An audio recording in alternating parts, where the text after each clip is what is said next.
What is up guys, welcome back to another video, and today guys we're going to have some fun with cameras and we're actually going to make this photo a bit more interesting. Now to start off with, we're going to get the lighting in the right position. Now in my home studio I have two softboxes in each corner and they both beam up onto the ceiling, which means most of the light beams straight down. Now this is fine for videos like this, but I want to have more control over my subject, which needs a little bit more light and a little bit more control. So I'm actually going to take one of these down and put it next to it.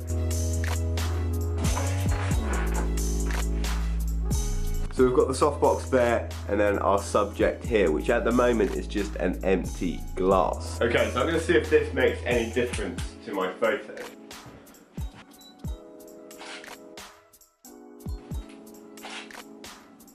And it does. I've just taken two photos and both of them do look really nice. Just with that extra light reflecting back into the lens, which means the camera has to do less work, so less work on the sensor, which means I can have a lower ISO, which is pretty much the sensitivity of the camera itself. So the actual sensor bit is less sensitive, which means it's less grainy, so the image is a lot clearer. I can use a faster shutter speed, which means any camera shake, because I'm doing all these shots handheld, at least for the moment. So there's less camera shake there, so less blur on the photo, and then I have full control over the aperture. But the actual subject itself and the background isn't actually very interesting. Okay, so I'm going to go and fill this empty glass with a bit of water.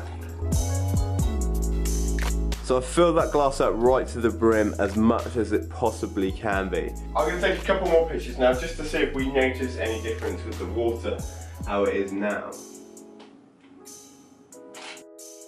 Okay, so the photo's looking better already with that water added in, so let's add a little bit of colour. Okay, so I've added this colour bulb behind the glass of water, and already you can see that some of this light is reflecting through the glass and into that water, which gives a really nice effect on a camera. So I'm going to see what I can do now. So those photos are looking really nice, but I'm going to add a fake plant to the back of the image just to add a little bit more colour to the actual background and just give some interesting shapes, as well as reflecting the light that's already in the picture itself off of those kind of leaves on the grassy plant. Okay, so all those photos are looking really good, but it is important to experiment with what you're doing. So I'm actually going to go ahead and turn off the softboxes and see if we can get a similar effect to when they are on. So the pictures are looking really good, but the actual background is looking a bit messy. I've got my phone charging back here on an extension cable, so I'm just going to go and chuck down there, hide it out of the way, and my phone can just sit over there for now. Now the light shining behind it is very harsh. Now this does look quite good, it also looks quite extreme as well, so I'm going to experiment with diffusing the light behind it with the actual hood of my softbox.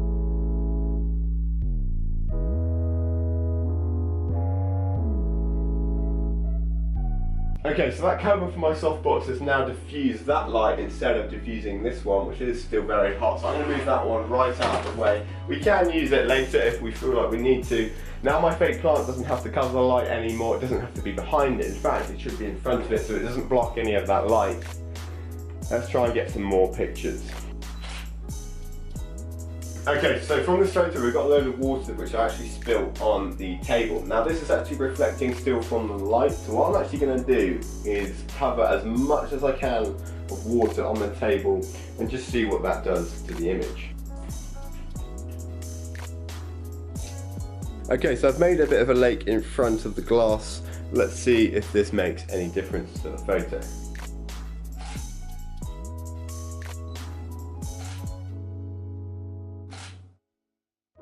Okay, so there we go. It is a little bit of a mess, but things are moving forward and they're starting to look really nice now. But I want to add in another element, which is this purple light over here. I think it will make the photo look really good with those two contrasting colours, that kind of turquoisey blue colour with that kind of bluey purple colour over there.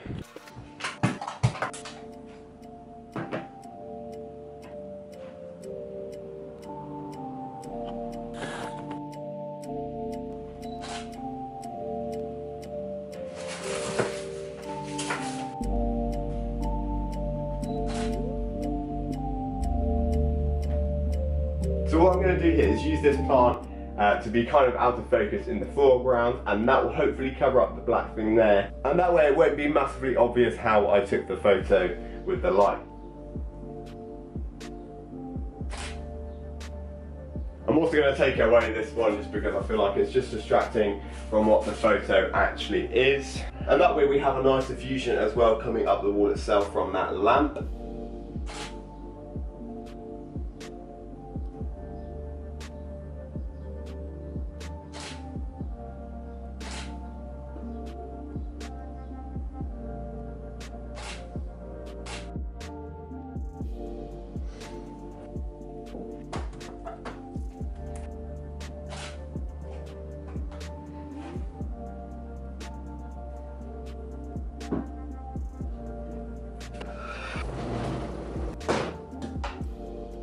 So I'm just experimenting with this mirror right now. I can't exactly do the same thing because obviously there's no point in having a mirror if I've got this thing in the way. So I've got it behind it. I've set the other light off to the side for now.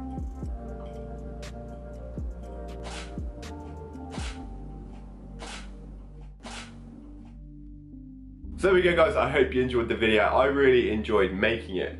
The camera that I used was the Canon 700D with a Tamron 10 to 24mm lens on it, and I zoomed it all the way into 24, so pretty much just a 24mm lens on there. So the best photo that I took today was this. I think it just looks really, really nice, well composed, well lit.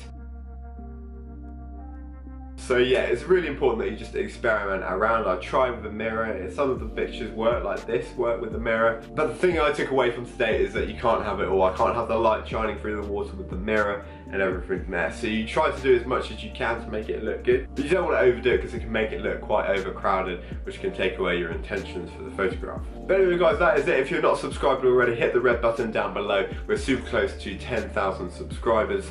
I'll see you guys in my next video.